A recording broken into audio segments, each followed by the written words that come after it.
Hello all of you. आज हम class 10th के लेसन नंबर 1 रासायनिक अभिक्रियाएं और समीकरण में कोरोजन, रेसिडिटी और फर्मेंटेशन की बात करेंगे।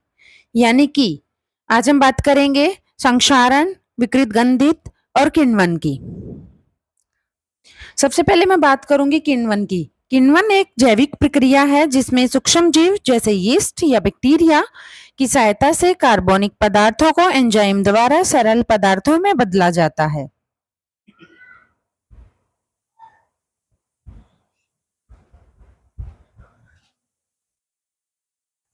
यह प्रक्रिया सामान्यतः ऑक्सीजन की अनुपस्थिति में होती है। यानी कि यदि मैं आपको बताऊं तो किण्वन क्या है? ऊर्जा उत्पन्न करने की एक प्रक्रिया है। जैसे कि मैंने आपको बताया था कि रेस्पिरेशन में जो ग्लूकोज है C6H12O6 है, ये किस में बदल रहा था? कार्बन डाइऑक्साइड और वाटर में बदल रहा था। लेकिन किण्वन की प्रक्रिया में ये किस चीज में बदल जाएगा? ये बदल जाएगा एथेनॉल और लैक्टिक अम्ल में। यानी कि किण्वन क्या है? ग्लूकोज का एथेनॉल या फिर लैक्टिक अम्ल या फिर अन्य पदार्थों में बदल जाना ऑक्सीजन की अनुपस्थिति में। इसके मुख्य बिंदुओं पे मैं चर्चा करूं तो यह एक प्रकार की अपचयन प्रक्रिया है। इसमें ग्लूकोज जैसे शर्करा पदार्थ टूटकर एथेनॉल, लैक्टिक अम्ल या अन्य उत्पाद बनाते हैं। यह ऊर्जा उत्पन्न करने का एक तरीका भी है। यानी कि इससे ऊर्जा भी उत्पन्न होगी, जैसा कि मैंने आपको पहले बताया है। इसके बाद टाइप ऑफ फर्मेंटेशन कि जो किण्वन है इसके कितने प्रकार हैं। किण्वन एक जैसा है। किण्वन के प्रकार किस बेस पे डिसाइड किए गए हैं कि यदि अल्कोहल बनेगा तो वो अल्कोहलिक किण्वन, लैक्टिक अम्ल बनेगा तो क्या लैक्टिक अम्ल किण्वन। यदि मैं आपको पढ़ के सुनाऊं तो ध्यान से सुनो। पहला, अल्कोहलिक किण्वन, इसमें ग्लूकोज टूटकर एथेनॉल और कार्बन डाइऑक्साइड बनाती है। यीस्ट इस प्रक्रिया में मुख्य भूमिका निभाता है। उदाहरण क्या है? शराब और ब्रेड का बनना। इसके बाद है लैक्टिक अम्ल किण्वन, इसमें ग्लूकोज टूटकर लैक्टिक अम्ल बनाता है। यह हमारे मांसपेशियों में भी होता है जब ऑक्सीजन की कमी होती है।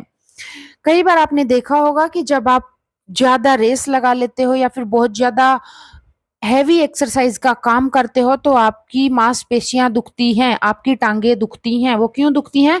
क्योंकि आपके शरीर में उतनी ऑक्सीजन नहीं थी जितनी आपको चाहिए थी। तो आपके शरीर ने अंदर ऑक्सीजन की अनुपस्थिति में क्या किया? किण्वन की प्रक्रिया की और लैक्टिक अम्ल बन गया, जिससे हमारी क्या होंगी? मांसपेशियां दुखेंगी। इसका उदाहरण क्या है? दही बनना, खट्टी चीजों का बनना। किण्वन का उपयोग खाद्य बनाने में दही, पनीर, ब्रेड, अचार यानी कि खाद्य सामग्री जो है, एथेनॉल उत्पादन में और औषधि निर्माण में किया जाता है। नेक्स्ट है संक्षारण। संक्षारण वह रासायनिक प्रक्रिया है जिसमें धातुएं वातावरण की नमी और ऑक्सीजन के संपर्क में आकर धीरे धीरे नष्ट होने लगती हैं।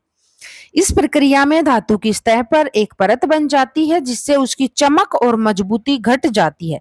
क्या होता है बेटा? जब भी यदि आप देखोगे, सबसे पहले आपके दिमाग में जो है मैं वो क्लियर कर दूं तो संक्षारण और जंग लगना अलग अलग है। जंग लगना संक्षारण है, लेकिन संक्षारण जंग लगना नहीं है। संक्षारण में किसी भी धातु के ऊपर उसका उपचयन हो जाना, उसका ऑक्सीकरण की प्रक्रिया हो जाना क्या है? संक्षारण है। लेकिन लोहे के ऊपर पानी या नमी आने से, यानी कि लोहे का पानी या फिर नमी के कांटेक्ट में आने से उसके ऊपर भूरे रंग की परत जम जाना क्या है? जंग लगना है। ठीक है।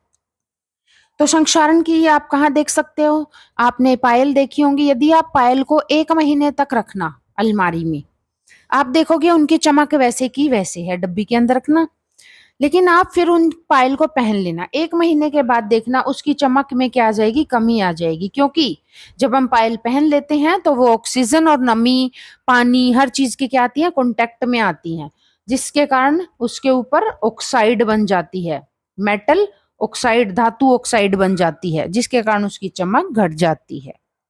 ठीक है। इसके मुख्य बिंदुओं की मैं बात करूं, यह एक धीमी ऑक्सीकरण प्रक्रिया है। मुख्यतः लोहे में जंग लगना संक्षारण का उदाहरण है। मैंने क्या बताया कि मुख्यतः, क्योंकि सबसे ज्यादा जो संक्षारण की प्रक्रिया है वो हमें कहाँ देखने को मिलती है, वो हमें लोह में देखने को मिलती है। इसमें लोहे की सतह पर भूरे रंग की जंग की परत बन जाती है। यह परत धातुओं को कमजोर कर देती है। नेक्स्ट मैं बात करूं संक्षारण के कारण क्यों लगता है भाई जंग, उसको ही देख लेते हैं हम।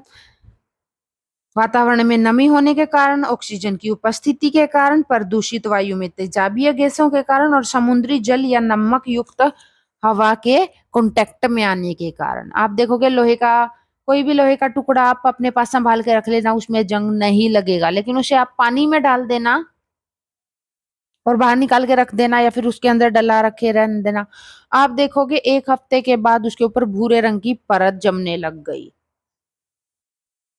उदाहरण क्या है, लोहे की वस्तुओं पे जंग लगना, तांबे की सतह पर हरे रंग की परत, तांबे का लोटा हर घर में मिल जाता, आप देखना उसके अंदर पानी थोड़ा सा डाल के रख देना, देखोगे वो हरे हरे रंग का हो जाएगा।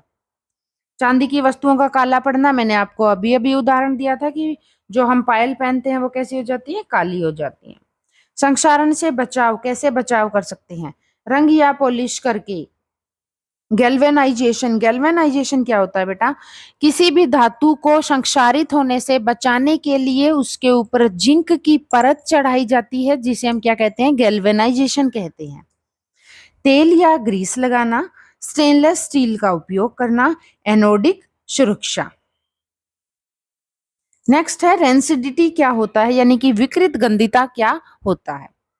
जब वसा या तेल युक्त पदार्थ लंबे समय तक हवा के संपर्क में रहते हैं तो वे ऑक्सीकरण की प्रक्रिया से गुजरते हैं तो वो खराब हो जाते हैं। इस प्रक्रिया को रेंसिडिटी कहते हैं।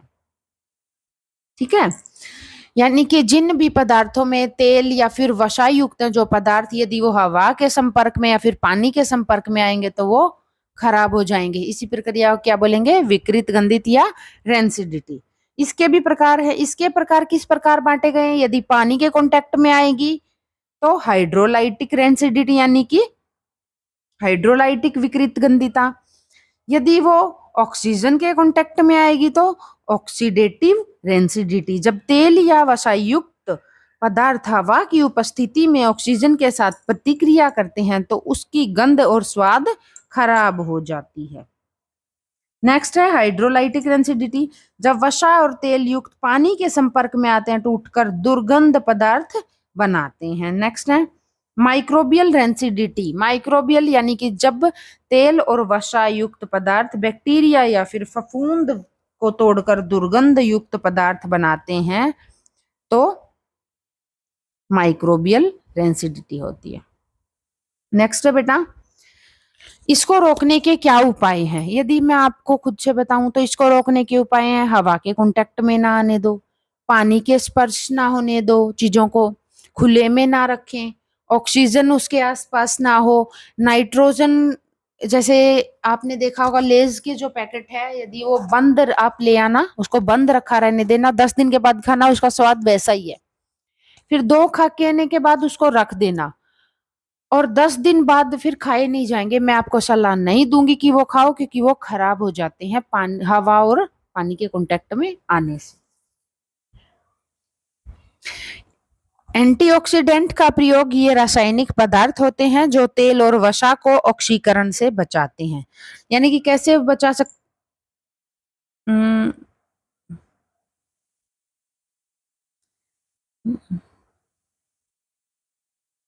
रोकने के उपाय क्या है, एंटीऑक्सीडेंट का प्रयोग, यानी कि ऐसे पदार्थ डालना, जैसे केमिकल्स डालना जो रेंसिडिटी ना होने दें। भंडारण, तेल और वसा को ठंडी, अंधेरी, सूखी जगह पर रखने से रेंसिडिटी की संभावना कम हो जाती है। वायु रहित पैकिंग, आपने देखा होगा घर में ऐसे बर्तन होते हैं, डिब्बे होते हैं जिनके अंदर हवा नहीं जा सकती, उन चीज डिब्बे के अंदर आप ऐसी चीजों को क्या करें, बंद करके रख दें। नाइट्रोजन गैस, खाद्य पदार्थों की पैकिंग में नाइट्रोजन गैस भरी जाती है ताकि तेल और वसा ऑक्सीजन के संपर्क में ना आए। नेक्स्ट है बेटा उदाहरण, इसके उदाहरण क्या है, अगर पुराने तेल से बनी चीजें कड़वी और अजीब स्वाद की लगती हैं तो वो रेंसिडिटी के कारण लगती हैं। चिप्स के पैकेट में नाइट्रोजन गैस भरी जाती है ताकि वे अधिक समय तक ताजे रहें और ऑक्सीजन के कांटेक्ट में ना आए। ये बेटा हो गए आपके किण्वन, संक्षारण और विकृत गंधिता की डिटेल एक्सप्लेनेशन। यदि आपको इसके अंदर कोई भी डाउट है या फिर आपको कुछ समझ में नहीं आ रहा है तो आप कमेंट सेक्शन में मेंशन करके अपना डाउट क्लियर कर लीजिएगा। Thank you.